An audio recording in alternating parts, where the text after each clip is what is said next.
versus Chaos. I think the most disappointing part about the Team Chaos is there are no Warhammer references. Maybe next year. Yeah. Which Chaos god did they pledge themselves to? Are they Chaos Undivided? I'm more of a Tzeentch guy myself, personally, you know? Big old fan of the Changer of Ways. Oh, jeez. Like the Thousand Suns, you know? I think their lore is pretty cool. Are you more pro... I'm not as familiar with Warhammer. I know there's the futuristic one. Was it 40K? 40K. Okay. Are you more 40K or... 40K, 100%. Yeah, okay. I don't find fantasy that interesting. No? I know I used to play that MMO. The previous Jackie one. Spear getting hit there. So you can see Lindsay Torres taking up her position. Fortunately, that game did not last long. Oh, and a hit on Dick right there. O'Hara getting loaded up. Becca's calling a play. O'Hara relaying it to Carlson. So that's a very important thing to do to make sure that everybody on the team knows what's happening, is that whoever's in the center relay the call if it wasn't a tight huddle when the call was made. Fraserburn coming back up there. Oh, and Becca's getting hit there. For those unfamiliar with the tournament formats, like each team will have shaggers on the side. Players that do go off are not allowed to put the ball back into play.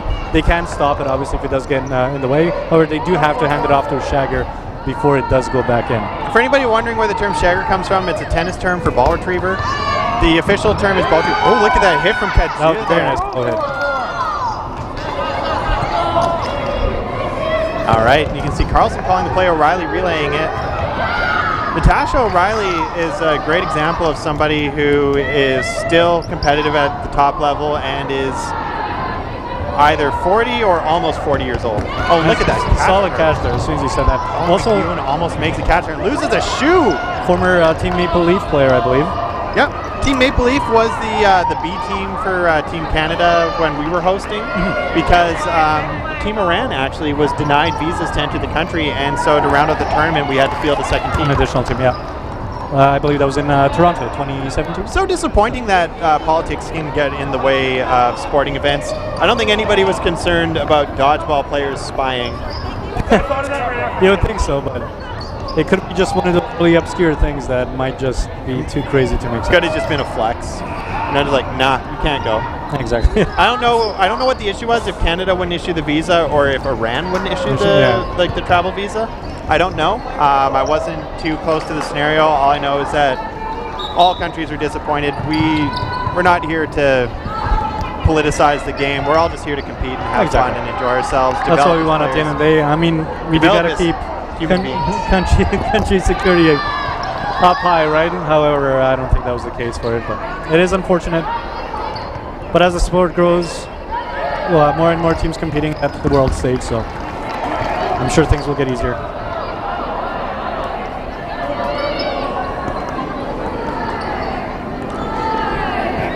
So we do have a link to standings just posted there by Dustin Pernitsky. If you do want to check that out, that will be updated throughout the day. McEwen with a nice dodge there, getting low. If anybody is watching this match, you'll see, actually, let's just comment on those hits. Some nice center of mass shots. I would have to say Fraserburn really punching above their weight right now for a team that wouldn't really have much in the way of practice time since they were put together. Fairly fresh team, I believe, right? Pardon? Fairly fresh team for this tournament, I believe. Well, they would be because they're the people who want to play as individuals but didn't have a team of their own. Right. So. Chaos is a team that's put a lot of time and practice into it. I believe that they performed very well against Knockout, who is definitely one of the favorites for top 3 in this event. Absolutely, yep. But Chaos really struggling right now against Fraserburn. You got Torres off to the side, but Fraserburn with only 2 balls in hand. Antoine and Dick are going to be trying to make something happen here. Yeah, and Antoine connects, bringing it down to 2-2, so that's going to be a much more even match. Teza Antoine was a player who, about 2 or 3 years ago, joined Dodgeball at a recreational level, and then just really put in the time and the effort and made it known that she was working on her skills, and has really just climbed the competitive ladder. And that's one of the things, though, you can't just work on your skills and hope that you'll be noticed. You need to let people know. There is a political element competitive anything, right? No stick kicking the ball off there to the ball retrievers because you don't want to leave that on the court, otherwise the ball retrievers can't touch it. And she's also a very vocal and like energetic person of the community. She does rep her ring as well. Definitely always a friendly face to see, whether she's repping you, playing with you, draft. Very community-centric. So Friesenberg ties up the game. Score 1-1, just under 15 minutes left to go. I think I may have made a mistake there. I think I was calling Pedju Dick. My mistake. I misread the number on the jersey there. I wasn't paying too much attention.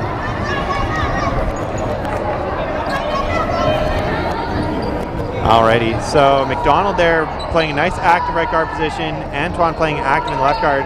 Now, when I was commenting on the last game about the guards needing to be active, you don't want to be hiding behind the ball. You want to be using it to lock down players on the other side to protect your teammates.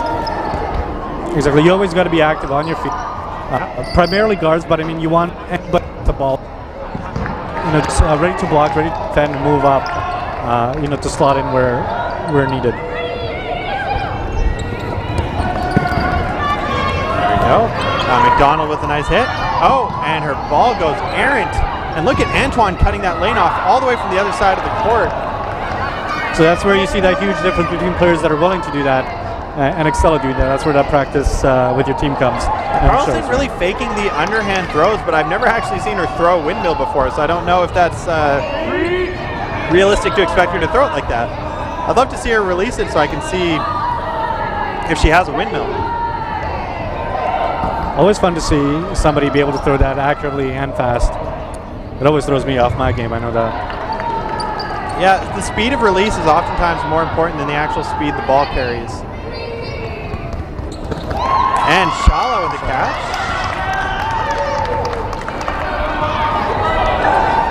There you go, Chaos calling out a play. Gatsa in a ready position. McEwen getting tagged out by the right side. Now, there is a play that's becoming, or has been more common to call in Winnipeg. We have left side pummel or right side pummel, where the two players that are the leftmost are the rightmost. Look at Richie there. She's cleaning up like she did before. So those players on the left are the two players on the right. Choose a target together and throw at it. That's what they mean by pummel. Yeah. Oh, but O'Reilly with a nice little snipe to the side of Richie. Natasha O'Reilly, she has experience at the national level consistently. She used to play with Seven Deadly Sins last year. Before that, when that team was called Strike 1919. Even further back when they were going by Shark Week, when they went to nationals in Quebec. Back when I think the CDA was still running instead of Dodgeball Canada. CDA was the Canadian Dodgeball Association, now defunct. Oh, and a hit on Richie there. So there's been some major change-ups in the highest levels of organization at Dodgeball, and we can thank Dodgeball Canada for the sport being where it is today. There was before, kind of like how there was competition between the World Dodgeball Federation and the World Dodgeball Association. Yeah.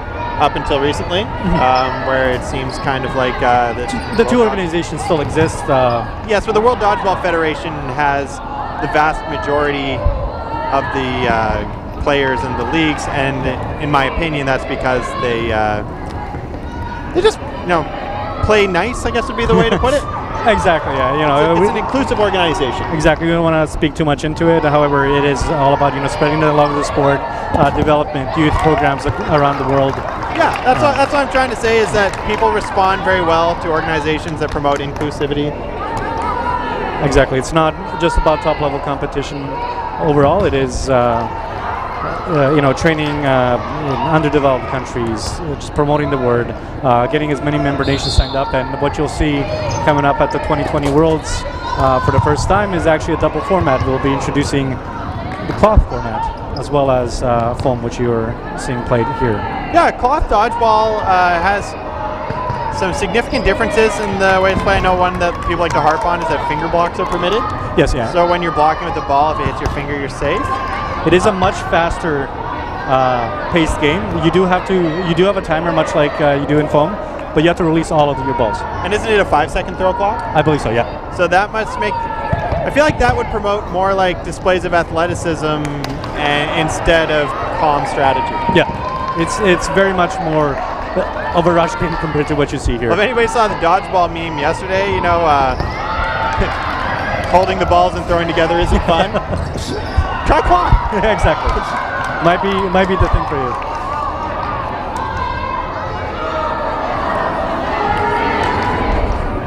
There we go. You can see Freezer Burn on the defensive. Richie not able to make the catch. Not able to dive for it either. So do you have Your feet a were message too from planted. chat number 2 having a crazy wind-up? Yeah, she seems to be leading with her right foot, which I would really caution against. Proper throwing form, you always want to lead with the opposite foot of the arm you're throwing with. And the reason why you want to do that is because of where your weight will be put. Exactly. If you step with your right foot and throw with your right arm, you're opening yourself up to knee injuries. And a lot of these twists and turns, while you are mobile on your feet, a quick reaction player will definitely be able to take you out quite easily. There we go. Spear not getting hit out by those 2 balls there, but now getting hit out, or being called out previously. I'm not sure what happened there. Fortunately, I don't have the vantage point for it. Leaving now, we've got Dick and Beckus left. Beckus with a charge counter, nice block. Dick not able to make that catch, leaving just Beckus alone against McEwen and this other unnamed player. We'll call her number 2. And this is where it's important to have names on your jerseys and numbers both back and front. Or at least submit it on your roster list. Exactly. Or, you know, tape it. Yep. I saw one event where a team's jerseys didn't come in time. They took black shirts and they drew on them with chalk. You gotta do what you gotta do. Yeah. Just gotta make it work in the end. McEwen in a very defensive position. If Beckus can throw topspin, now would be the time. I don't believe she can, but there was some definite forward spin on that ball. 7 minutes, 50 seconds left on the timer. If you are hearing Beckus getting buzzers, real aggressive. Oh, you don't usually want to release that second ball, but she took that risk and it paid off. saw an opening, took it, made connections. Yep. If you are hearing buzzers, there is, I believe, youth basketball going on the other courts. That is not dodgeball.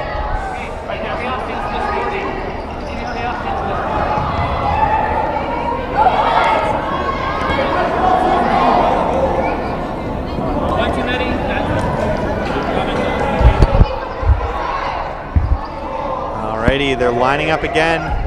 Got McDonald on the opening rush. So 3-1 right now for Chaos. Chaos just figuring out who's supposed to be lining up. McDonald, very quick snap off to Shala, who takes the shot on Torres. Torres appears to have blocked it.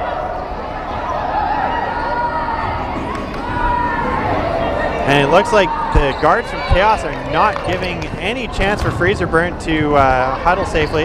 McDonald taking the free shot on Richie. Do believe one of the jerseys on Freezer Burnt is of your company, Stacy, Dodgeball Winnipeg. Yes, actually, that's from a draft team way back in the day that was run by Alan Quinto.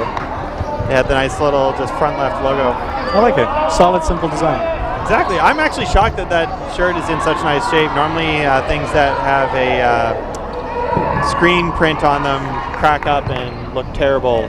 And that jersey is at least 3 years old. Still looking good. Gatza not getting hit by either of those balls. Ooh. Torres getting taken out. Gatza getting connected on the ankles, leaving just Jackie Spear. Spear with a very strong throw. She's a player who's very fun to play with. She's very committed to enjoying yourself while you're playing the game. I think you'll often notice her out here, big smile on her face, having a good time. Owen McDonald not making the catch, so close though. Shallow loading up. So this is where it'd be advantageous. Now you can see that was a effective pendulum. You can see Shala sneaking up the side. Now O'Hara's going to back up, and you can see Carlson sneaking up the side, right? So this is what's known as the pendulum play. O'Hara not connecting them, going wide. Now with only a single ball, they're not going to pendulum. See, they draw her into throwing at the player with the ball because they're the only one with the defense. Shala now passes the balls off to the guards because there's 2 of them. And this is where you want to, swing around, take that counter. Yep, just as they did. And tips it into Shala's hands. Nice, clean team catch there.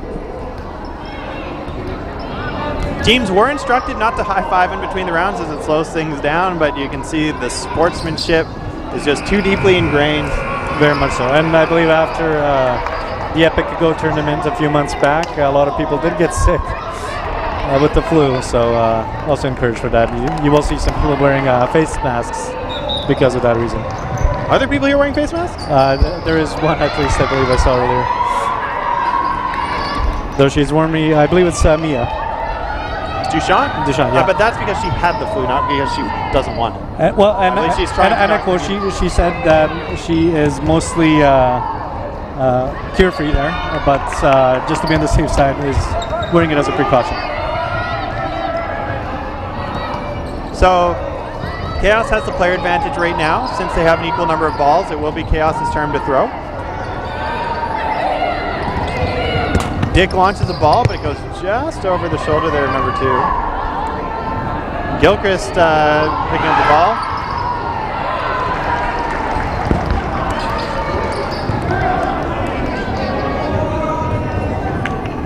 Once again, just waiting for a play to happen. You can see Beckus communicating with the guards. And Anton takes the shot. So you can see that Beckus drew everyone's attention, and then Anton took the shot. And you look at her putting up pressure at the line consistently, taking that throw, almost making a connection. So you can see that Shala is a designated money baller.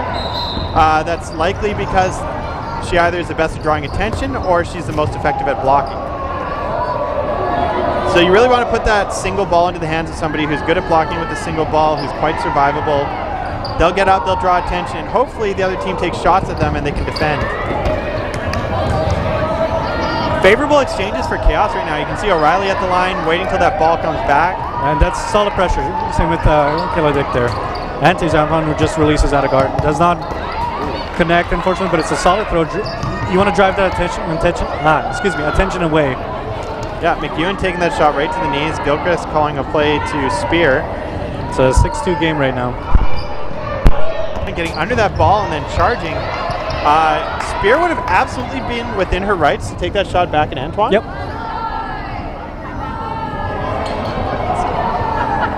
And she didn't take it, which showed some great discipline. I've just been informed that the Olive Garden food for the volunteers is here. Ooh, excellent. Olive Garden, big shout out, providing food for volunteers last week for men's provincials and this week for women's provincials. I'll make sure not to wait until the end because last time there were no breadsticks and I ran out of forks. So I have to eat spaghetti with a spoon. It's difficult. Wuss. Eat it with your hands. That would have been better. It was good enough for our ancestors in the Middle Ages. It's good enough for us now. Very true. I did have a donation of a fork, which I just watched on from one of the community players. You can see the way Gilchrist takes that shot at Shala, even though she's the only one with the ball in hand because she's concerned. Oh, and a nice catch from Shala. It's not always a bad idea, though, to take a shot at the one person with the ball because you know that if they're using it to block, they're not going to be using it to throw. Exactly. So your chances of a kill are lower, but your chances of being killed are higher. Or are lower. Sorry, your chances of surviving are higher. So just over a minute left. We are going to resume another round here. Score is 5-1 for Chaos. Yeah, there are 64 seconds on the clock. And they're off. Carlson rushing it, passing it to Dick. Dick takes the shot. Beckus gets up there to protect. Getting into a little back and forth there with Torres. O'Reilly threatening the huddle. And O'Reilly with a nice hit on Richie, pegging it right off of her chest. If you're in a guard position and you feel like you're catching somebody who's off guard, throwing center of mass is not a bad idea unless they're one of those people who's known for throwing and then making a quick catch. Exactly, but that's where you got to pay attention to also where your opposition is located. O'Reilly puts it right into the blocker of Gilchrist. But doesn't make her feel safe. And Torres there. That's putting into connected. Dick, who blocks it into her ankles, but O'Reilly catches Torres sleeping. Kajia makes a hit as well. And they managed to close off that point with less than 10 seconds on the clock. That's going to put them up in the standings. Absolutely. So final score there, 6-1 for Chaos over Freezer Bench.